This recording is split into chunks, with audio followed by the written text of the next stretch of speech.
Hi. So I told you that I would help you learn how to actually shop inexpensively. It's a skill that my mom taught me because we had, 9 kids and not a whole lot of money. So she taught me from a very young age how to make a menu list for the coming week and then to make an ingredient list based on that menu and then how to go to the store and find those things that you needed for those meals at the most cost effective weights and measures and stuff. So first I start with paper. I just tore some out of my notebook. Then you need to make a menu of what you want to have for either the coming week or if you're walking or biking to the store and you can only carry what's in your back, maybe not a whole week, maybe 3 days, 5 days, whatever. But you choose a section of time that you'll have meal ingredients for. And a week's just easy because it's 7 days and okay, this is what I'm going to do this week. We could even get more particular and say on Monday I'm going to have ramen, on Tuesday I'm going to have spaghetti, if you want to be that specific. I don't, because I like being able to be a little flexible about when I'm eating at a given day, because depending on the heat, depending on how busy I am, depending on if I'm working, depending on if I'm having other people eating with me.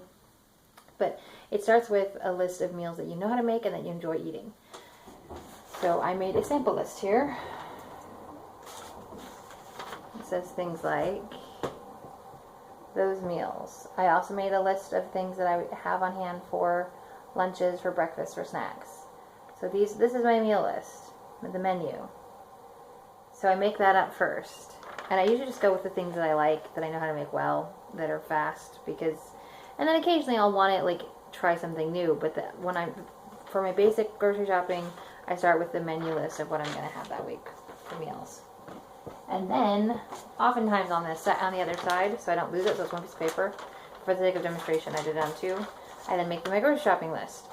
And I make a list of all I need for these meals that I don't currently have in the house. But there's a trick that makes it a little more efficient. You can get in and out faster. It also means that you're less likely to buy stuff you don't really need. You base your grocery list on the rough layout of the store. So this is like an approximate sketch of a grocery store where you have the produce on one end and frozen stuff on the other end, and entrance exits. This is my rough memory of what it is at Wincow. This is not exactly to scale, but you get the idea that on one end there's the produce opposite the entrance. And so you start there. You enter, you go through these on sale items, then you hit the produce, and you get all the things on your produce list. In this instance, bell peppers, tomatoes, onions, mushrooms, and apples to go with the meals and for snacks. So you pick up all your produce. And then you come up here, to the bulk section, and anything you need to get that's in bulk, and then you come to the dairy and meat and cold stuff, not frozen but cold. So if you need to pick up any lunch meat for sandwiches, or ground turkey or ground hamburger that's fresh, or chicken breast, or whatever meats you might need for your meals, and meats and cheeses and eggs, you get in that area. And then you move on to the frozen section, where you get your milk and your yogurt if you want to have a yogurt smoothie or yogurt to eat, and then frozen goods, and then any sort of dry goods you've got in the middle of the store, and you can get those for whatever's on your list. And then you end up at the bakery on the way out, or through here. This is the checkout. I usually end up getting my breads and things last because they're closest to the checkout. And then you check out, put your stuff in your bag, and off you go. Go home, put it away. And so I always make my list, or I try to make my list in the area of the store it's in. So I don't have to be running back and forth across the whole length of the store. So if I only have 10 minutes for the best comes, or I have a grumpy 2-year-old with me, or I only, if I have a time limit, even if I don't have a time limit, I like to do it as quickly as possible because grocery shopping isn't particularly fun. I'd rather get the food I need, get out and go on to something that's a little more entertaining or necessary. So I try to follow an approximate, and this is not, you have to do it, this is just the way I was taught, and it works. So I keep in mind the sections that I'll go through as I shop. Then, so I keep that's in my head. I know about where things are. So when I make my list, I don't just make one long list. I make a list of the sections. So produce, meat, canned goods, frozen goods, household items, dry, dairy, the bulk items. And then I put everything that I need out of those sections from my menu list on here. So in this instance, I have 2 bell peppers, one for the stir fry, one for breakfast burritos. I have a tomato to add for the burritos. I have 2 onions, one to add to the ground meat for tacos, and one to slice up and put in my stir fry.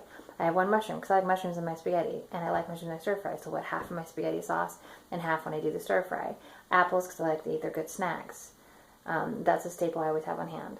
And then from the meat, I only need 2 pounds of ground meat. 1 pound to go in the spaghetti, 1 pound to go in the burritos, and then also sausage for breakfast burritos and for having breakfast for dinner one meal. I'll have breakfast burritos again probably, or sausage with eggs or whatever. Then canned goods. One of the nights I'm gonna have chili because it's starting to get cold, and so I'm chili and cornbread. So 2 cans of chili that I like, and so on and so forth. Frozen, I've got a bag of frozen stir-fry veggies because that means I have to chop up a whole bunch of them, and they'll stay good longer than if you buy a whole bunch of produce that goes bad before you use it all. So I'll get a bag or 2 of the stir-fry veggies I like, and it's really quick. They're not quite as good as when you use fresh, but they store a lot longer. So it's good to have at least a bag, if not a couple, on hand.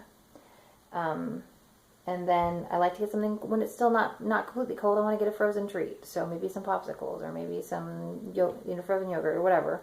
Something that I like when it's hot out like it still is.